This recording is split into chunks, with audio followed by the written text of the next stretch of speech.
There's a moment most people never see. It doesn't happen when the empath is smiling. It doesn't happen when they're helping you. It happens quietly, internally, after the third, fourth, 10th time they've been hurt the same way. And by the time you notice it, it's already too late. Because when an empath is hurt repeatedly, something inside them doesn't just break, it rewires. At first, the empath responds the way their brain is designed to. Highly empathetic individuals show stronger activation in mirror neuron systems regions of the brain that simulate other people's emotions. This means they don't just understand your pain, they feel it. So when you hurt them, they don't immediately blame you. They analyze you. They excuse you. They absorb the emotional impact and try to fix it. But here's the problem. The human nervous system is not built for endless emotional injury without adaptation. Repeated emotional pain activates the brain's threat detection system, especially the amygdala. Over time, this creates a pattern. The empath starts associating people with danger, and this is where the shift begins. At first, they over-explain, then they overgive, then they overthink. But eventually, they go quiet, not because they're weak, because their brain is learning. This is called emotional conditioning, a process where repeated experiences reshape perception and behavior. The empath starts noticing patterns they ignored before, the tone in your voice, the inconsistency in your words, the way respect disappears when you think they won't leave, and something dangerous happens. The empathy doesn't disappear, but it becomes selective. Now here's what most people misunderstand. They think the empath is becoming cold. They're not. They're becoming accurate. The prefrontal cortex, the part of the brain responsible for decision-making, starts overriding emotional impulses. This creates a new internal rule. Feeling deeply is no longer enough. Evidence matters, and once that rule is installed, the empath becomes one of the hardest people in the world to manipulate. But the transformation doesn't stop there. Repeated emotional pain also triggers something called emotional fatigue. Studies show that constant emotional strain reduces the brain's ability to regulate stress hormones like cortisol. In simple terms, the empath gets tired of caring more than the other person. This is the exact moment they start pulling back, not dramatically, not loudly but strategically. They stop explaining. They stop chasing. They stop trying to be understood by people who benefit from misunderstanding them. And here's the part that shocks people. This is actually where the empath becomes the strongest. Because now, their empathy is no longer a weakness being exploited, it's a tool being controlled. They begin setting boundaries not out of anger, but out of clarity. They start observing instead of reacting. They stop giving unlimited access to people who provide limited respect. There's a quiet transformation that begins the moment an empath is hurt, and then hurt again, and then again. At first, nothing looks different on the outside. They still listen. They still care. They still try to understand you, even when you don't deserve to be understood. But inside their brain, something has already started changing. Because the human brain is not designed to experience repeated emotional pain without adapting to survive it. In the early stages, an empath's brain operates with heightened activity in regions linked to emotional resonance, what neuroscience connects to mirror neuron systems. This is why they don't just hear your pain. They internally simulate it. They feel it as if it's happening to them. But here's the part no one tells you. Every time that empathy is met with betrayal, dismissal, or emotional neglect, the brain logs it as a threat, not a mistake, a threat. And that activates one of the most powerful survival systems in the human body, the amygdala.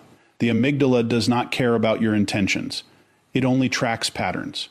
And when pain repeats, patterns become predictions. So now, the empath who once saw people as emotionally safe begins to experience a subtle shift. Their nervous system starts scanning, not for connection, but for danger. At first, it's almost invisible. A slight hesitation before opening up. A longer pause before trusting your words. A quiet internal question they never used to ask. Is this safe, or is this going to hurt again? This is how rewiring begins. Neuroscientists call this process neuroplasticity, the brain's ability to reorganize itself based on repeated experiences. And repeated emotional pain is one of the fastest ways to trigger it. Because from a biological standpoint, emotional pain activates the same neural pathways as physical pain. Let that sink in. To the brain, being repeatedly hurt emotionally is not metaphorically painful, it is neurologically real.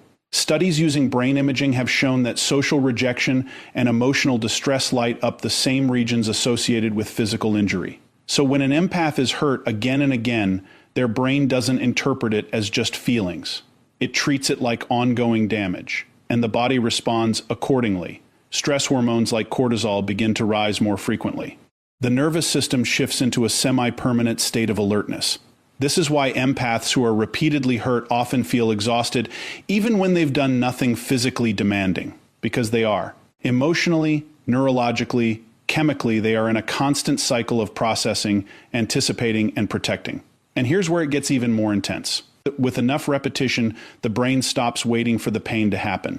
It starts predicting it before it arrives. This is called anticipatory stress, and it changes everything. Now, the empath isn't just reacting to reality, they are preparing for impact that hasn't even occurred yet. A delayed reply feels heavier. A change in tone feels suspicious. A small inconsistency feels like the beginning of another wound, not because they're overthinking, because their brain has been trained to connect these dots. What used to be openness becomes analysis. What used to be trust becomes pattern recognition. And slowly, without any announcement, the empath begins to evolve. But this evolution comes with a cost. Because the same brain that once allowed them to connect deeply with others is now building protective barriers. Connections that once felt effortless now require evaluation. Vulnerability that once felt natural now feels risky. And the empath starts doing something they never had to do before. They start filtering. Who gets access? Who gets honesty? Who gets silence? And here's the most misunderstood part of all of this. This is not emotional damage. This is emotional adaptation. The brain is not breaking. It is recalibrating. It is learning that unlimited openness in a limited respect environment is dangerous. And it is correcting that imbalance. But the transformation doesn't stop at thoughts. It begins to affect behavior in ways that confuse the people around them. They speak less. They explain less. They tolerate less.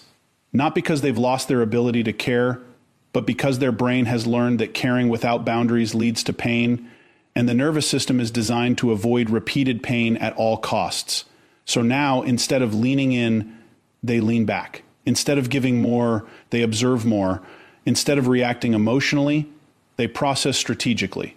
This is the moment the empath becomes unpredictable to those who once relied on their predictability. Because before, they were easy to read. They would forgive quickly. They would understand endlessly. They would stay even when staying cost them everything.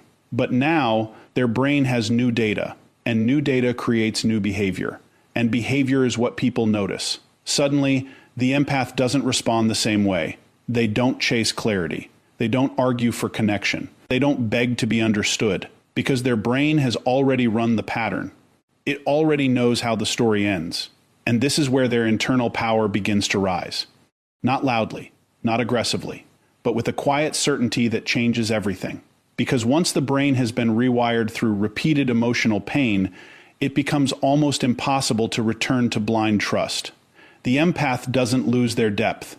They lose their naivety. And that shift is permanent. Now they see what they once felt. They recognize what they once ignored. They understand what they once excused. And the most dangerous part? They no longer need closure. Because their brain has already completed the pattern. And when an empath reaches that stage, you won't see a breakdown. You won't see a dramatic exit. You'll see something far more powerful. A calm, controlled, almost surgical withdrawal. Because internally, the rewiring is complete. The brain has learned the lesson. The nervous system has adapted. And the empath has changed in a way that cannot be undone. Not because they wanted to, but because their biology refused to let them stay the same. There comes a moment in an empath's life that looks like distance, but is actually precision. It doesn't happen overnight. It happens after patterns repeat so many times that the brain stops asking, how do I fix this? And starts asking, why am I still allowing this? Because empathy, in its raw form, is unlimited. It gives without measuring. It understands without proof. It forgives before accountability even arrives. But the human brain is not designed to operate without limits forever. And when an empath is exposed to repeated emotional inconsistency, something begins to shift at the neurological level. At first, they still feel everything. That doesn't change. What changes is what they do with what they feel. Because every time empathy is given and not reciprocated, the brain registers an imbalance. And the brain hates imbalance. From a psychological standpoint, this creates what's known as cognitive dissonance state, where actions and outcomes don't align. I give honesty, but receive confusion. I show loyalty, but receive unpredictability. I offer care, but receive distance. This internal conflict forces the brain to resolve the tension, and it has only two options. Either keep believing in the same pattern or update the pattern entirely. This is where selective empathy is born, not as a defense mechanism of weakness, but as a correction mechanism of intelligence. Because the prefrontal cortex, the part of the brain responsible for decision-making and behavioral control, starts stepping in. It begins overriding the emotional impulses that once operated freely. And suddenly, the empath who once reacted instantly pauses, not because they don't care, but because they're evaluating. This pause is everything, because in that space, something new happens. Observation replaces assumption. Data replaces hope. Patterns replace promises. And this is backed by behavioral science. The brain is constantly running predictive models based on past experiences. When those experiences become consistent, the brain stops treating them as exceptions and starts treating them as rules. So now, the empath doesn't need repeated explanations. They need consistent evidence. And when that evidence doesn't show up, something inside them quietly withdraws. Here's the part most people never notice. The empath is still feeling everything, but they are no longer reacting to everything.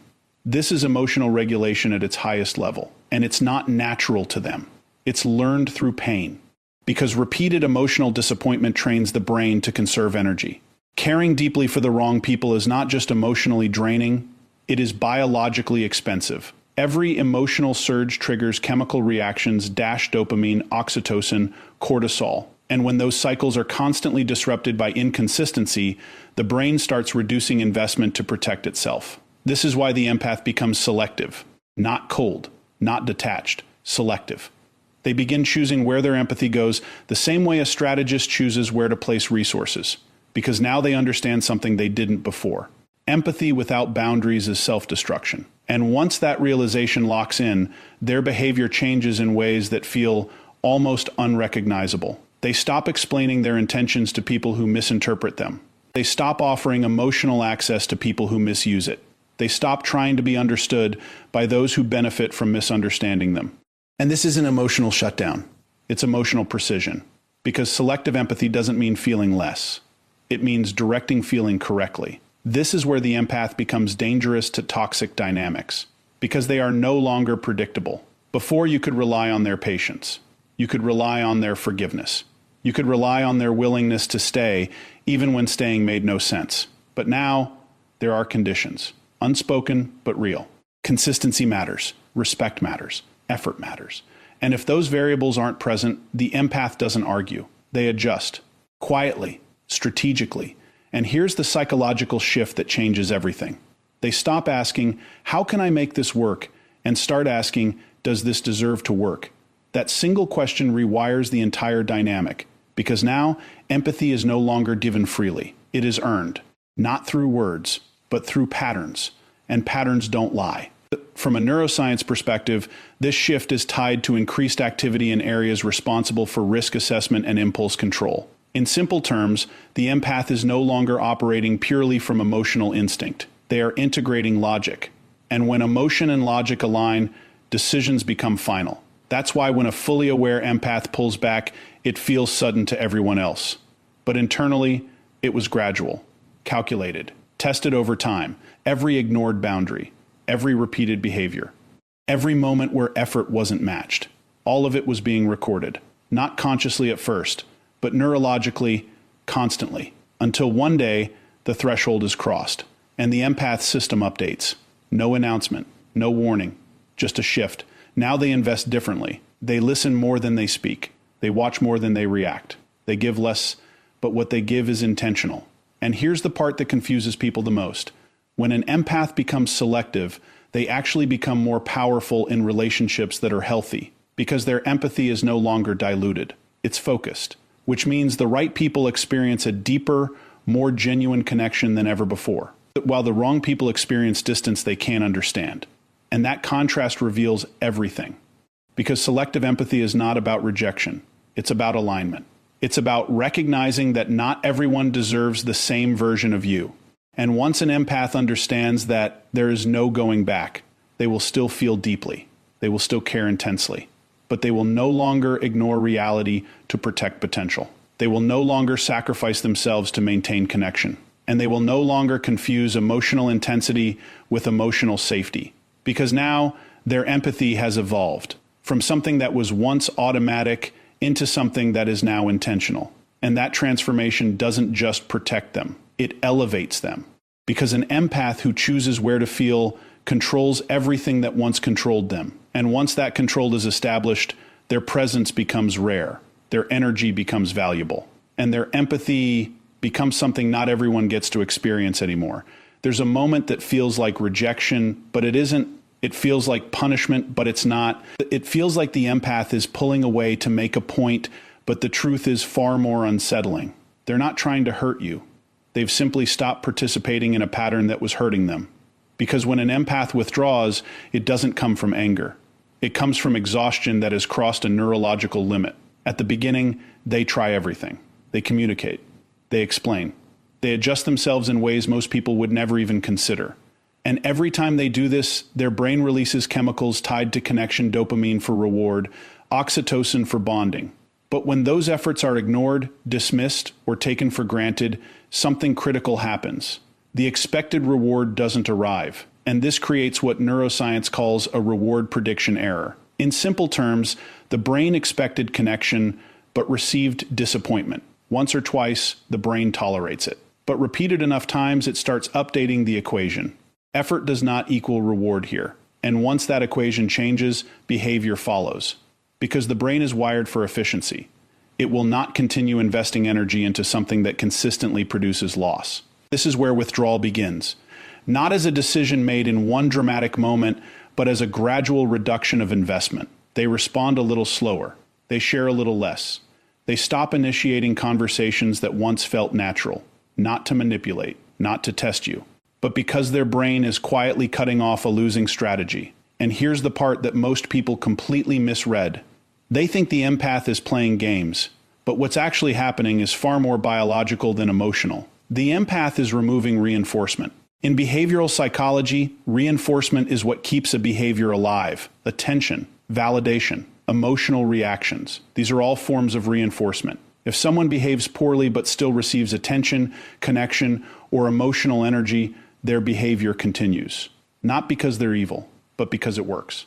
And for a long time, the empath unknowingly provides that reinforcement. They forgive quickly. They stay available. They keep showing up, even when the behavior doesn't deserve it. But once the empath withdraws, that reinforcement disappears. And when reinforcement disappears, behavior becomes unstable. It either escalates or collapses. This is why when an empath pulls back, the other person often reacts intensely. Suddenly, there's confusion, frustration, even anger, because the system that was once predictable is no longer feeding the same response. And the brain doesn't like losing a reward it became used to.